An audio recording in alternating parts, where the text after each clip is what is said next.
Hello and welcome to another video. Today I'm going to be under the Impreza. Well, I'm actually going to be in the garage, but I'm going to start off under the Impreza. So you may know, or not know, that I took all the suspension components off of underneath the Impreza so that I can tidy up all the rust and all the suspension components. With the plan being to get all the parts like this lower control arm cleaned up and painted. Not decided on the colour yet. Hit me up with any suggestions in the comments below.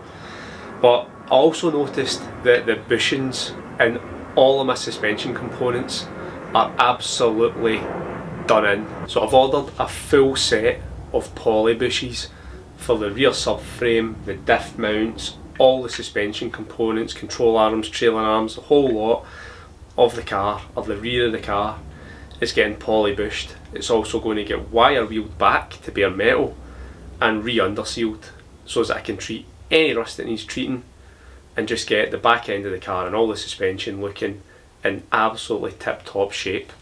So on to the point of today's video. Removing control arm bushes, suspension bushes without a press.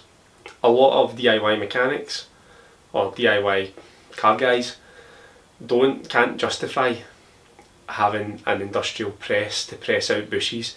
They use it so infrequently, and with the cost of them, it's just not justifiable to have one. So let's have a look at how you can potentially get bushes out of control arms without a press. First thing you're going to want to get, or ideally you want to have a vise for this, and then a cutting blade. And all you want to do is just, there's this rubber that basically protects the frame of the control arm there.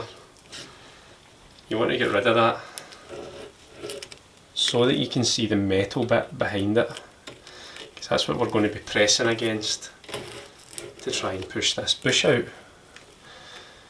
You can see these bushes are very, very degraded. I don't know when they were ever last done on this car.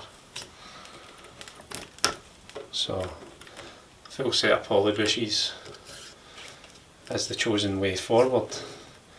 And I'm sure we'll do a video on that when we come to reinstall the whole subframe.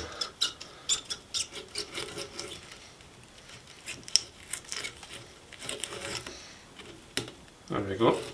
You can now see the metal of the arm. Just do that to the other side. Done. So, we've now got both sides where we've trimmed that excess rubber off. We can see the metal of the control arm and we can see the inside of the bush. Next thing you want to do is get yourself a couple of sockets. I've got 114 and 132.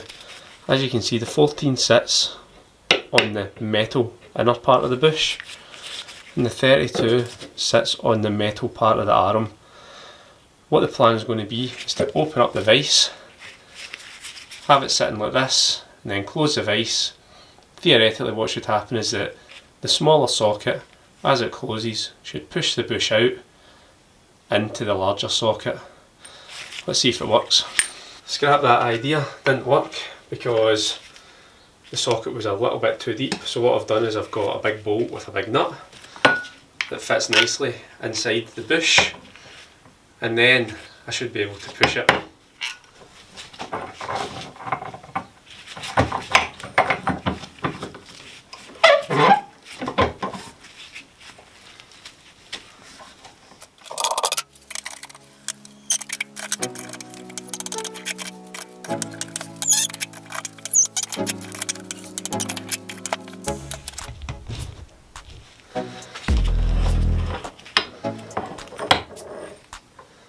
And we can see that the bush has indeed started to come out.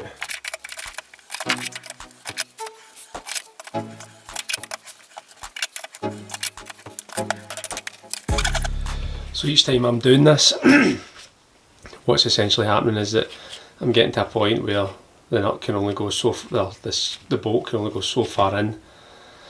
So I'm winding out the nut that's on the bolt a little bit every time, just to give me an extra little bit to start pushing that out as much as possible. I've just got a small vise So you can only work with the tools that you've got.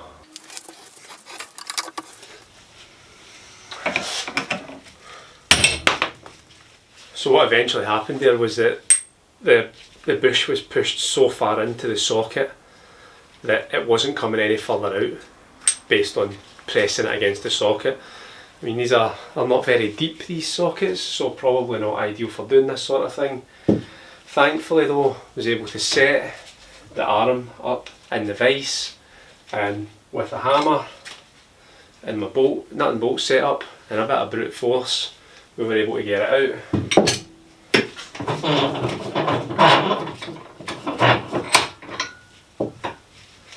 And there we have it. One bushless control arm. And I just need to go and do this another 12 times.